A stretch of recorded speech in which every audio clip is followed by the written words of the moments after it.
And on today's show, how best practice standards for life insurance can be a competitive advantage for your practice. Part 4 of this week's series on product due diligence with nationally recognized product due diligence expert, Barry Flagg, CFP, CLU, and CHFC. Hi everyone, I'm Steve Savant, syndicated financial columnist and contributing author to Backroom Technician and Innsmouth. Let's get down to business. Well, welcome to day 4, Barry. Great being here. How you doing, babe? The 4 days with Steve Savant. I mean, you know, we're talking about it. Barry's kind of like a cousin, or in my view, not in blood, but in thinking. Long lost. I'm a long lost, and I cut my teeth on due diligence, and whatever persona I have in the public domain came in the early 90s when I fell in love with Townsend and Ship Report, when I started reading, I talk about insanity, reading actual the convention blank filings, turning to page 28 and 29 to try to see what the bad boy assets were back in the junk bond days, and really understanding the summary sheet of that, and which came out with EBEX through Vital Signs. Now, today I want to really get down to this whole thing of standards, because I think we look like an unregulated society. Our industry is pretty unregulated. I know we're not, but it looks that way.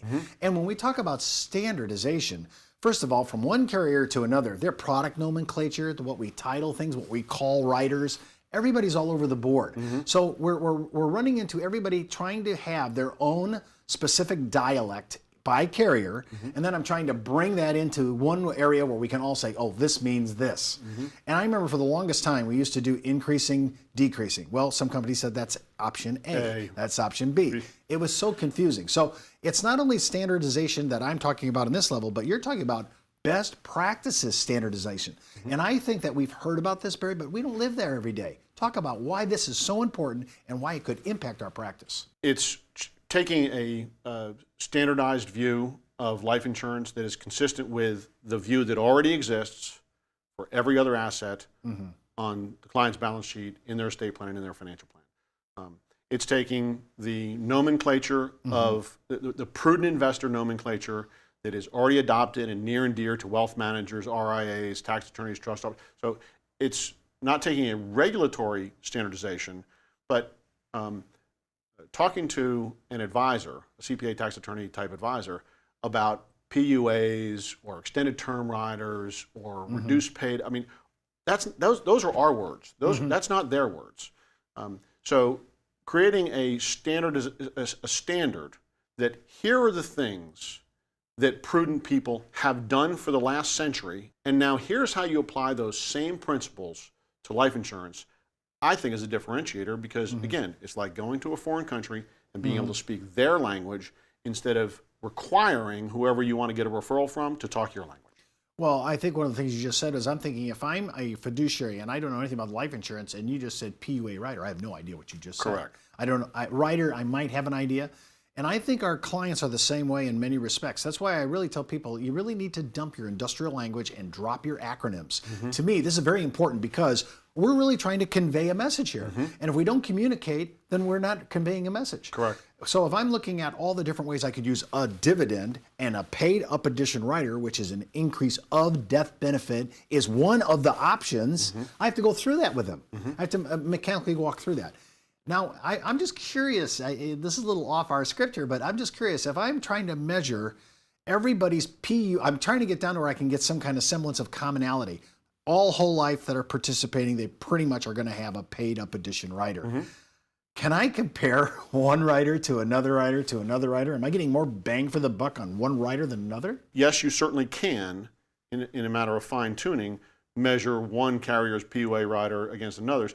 But the first thing you want to measure is cost of insurance charges, because the cost of insurance charges are 85% of the total cost equation, and there's that 80% swing in cost of insurance charges. So you want to make sure before you start fine-tuning that you have tuned the plan or the due diligence process or the product selection, so that you're at least in the ballpark, and then do your PUA fine-tuning.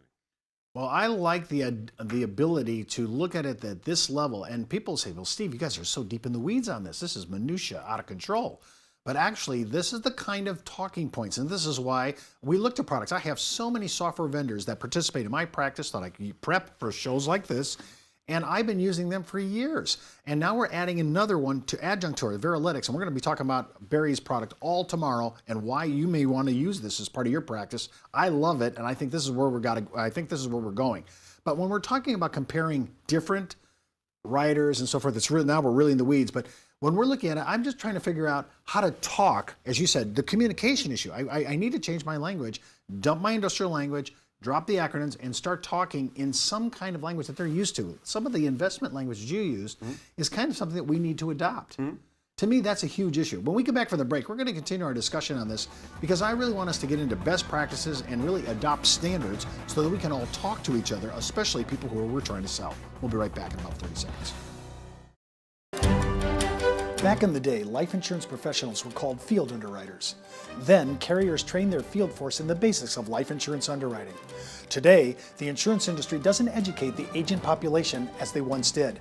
But now you can have the Informed Risk Guide at your fingertips so you can illustrate a reasonable rate class for your life insurance prospects. Just request your copy of the Informed Risk Guide at downtobusiness.ashbrokerage.com. It's free from Ash Brokerage, the practice enhancement company. Well, welcome back to our second segment. I'm going to give you a little anecdotal story that I had in my own practice way back in the early 90s when Ebix, or actually Ebix didn't even own them at the time, when Vital Signs came out.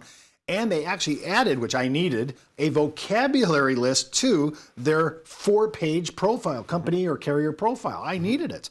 I went through that entire idea, and then I started meeting in my study group, and one of our study group guys was a CPA, and he's been on our show many times, and I actually started learning this is the language that they use for balance sheet. And all of a sudden I could talk not only about the ratings of a carrier, but I could now talk about their balance sheet. I was using their language.